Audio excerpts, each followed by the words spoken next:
Alamin naman natin ang mga kaganapan sa mundo ng international sports scene sa report ni teammate Justin Ilano.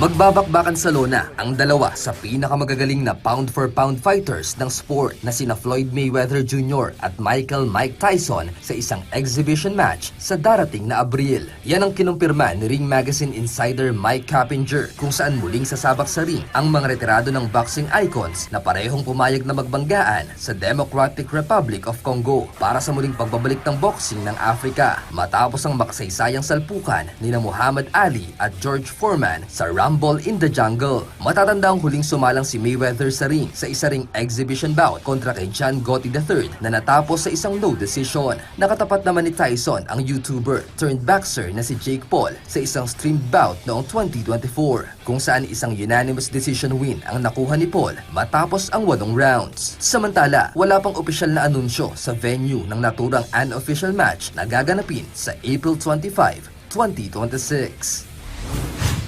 Tuluyan ang pinakawalan ng Miami Dolphins si star wide receiver Tyreek Hill matapos ang 4 na seasons nito sa koponan. Yan ang opisyal na desisyon ng Dolphins front office kung saan isa si Hill sa mga napiling ikat upang makapaglaan ng malaking cap space para sa susunod na season. Matatanda ang kasalukuyang nasa rehab ang 8-time Pro Bowler matapos ang isang major leg injury nitong ininda noong nakaraang season kung saan ayon kay NFL insider Tom Pelissero, hindi rin tiyak kung makakapaglaro ito para sa 2026 season. Samantala, kabilang naman sa mga i-release ng Miami sina defensive end Bradley Chubb, wideout Nick Westbrook-Ikhine at guard na si James Daniels. Nakatayang $56 million ang madadagdag sa cap space ng koponan kung saan malaking parte rito ang $11 million contract ni Hill ngayong taon. Sa kanyang 4 na taon sa South Beach, nakapagtala si Hill ng 340 total receptions, 27 touchdowns para sa 4,733 total receiving yards.